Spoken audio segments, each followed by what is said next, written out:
The only possible attitude toward out-of-control desire is a declaration of all-out war.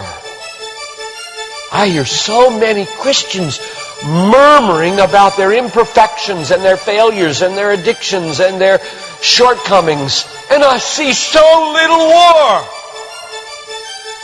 Murmur, murmur, murmur. Why am I this way? Make war!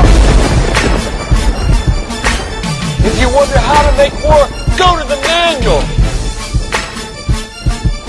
Don't just bellyache about your failures.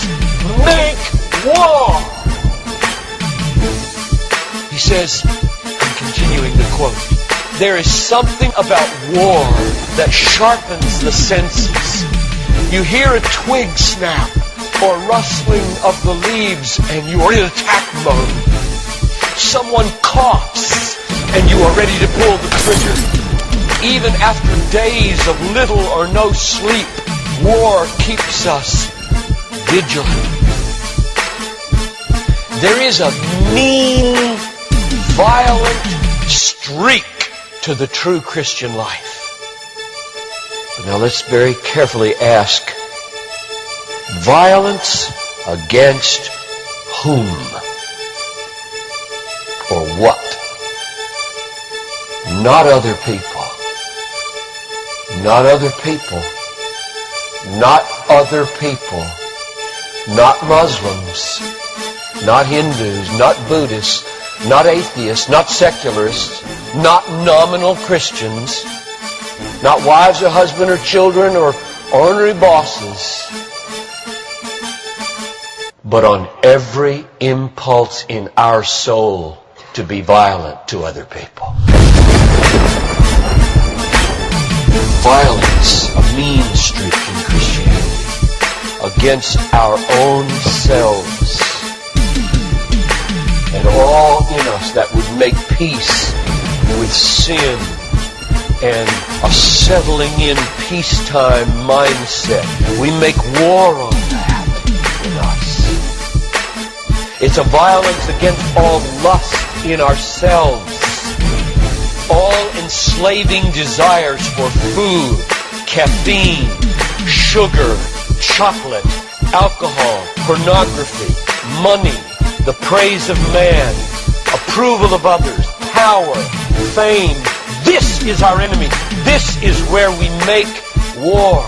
It is a violence against all racism in our souls, all sluggish indifference to injustice in our souls, a violence against all indifference to poverty and indifference to abortion in our souls.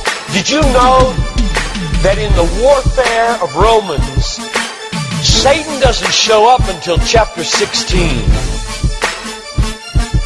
We tend to think of spiritual warfare as this little thing where you find some way to pray or some way to lay hands on or some way to do a Satan thing.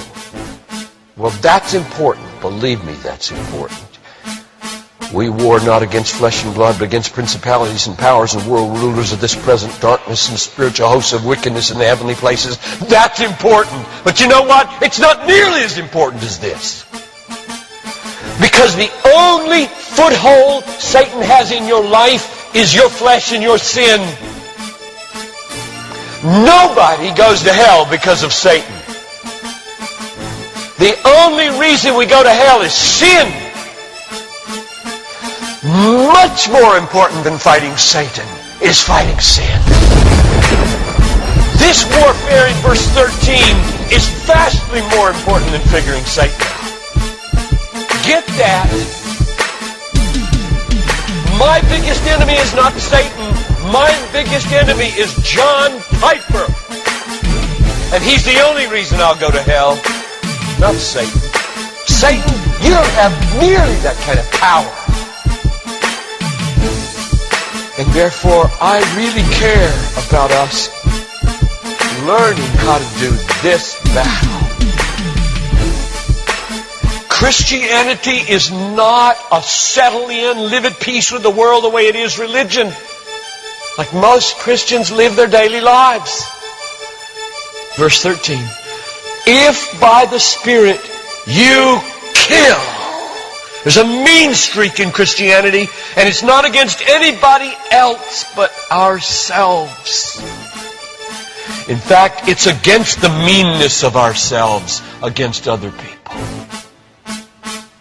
If you feel like you're a mean person against others, a harsh person, a critical person, you know your problem? You haven't learned to make war. You haven't learned to be mean. You haven't learned to get violent against your violence, against your meanness, against your critical spirit.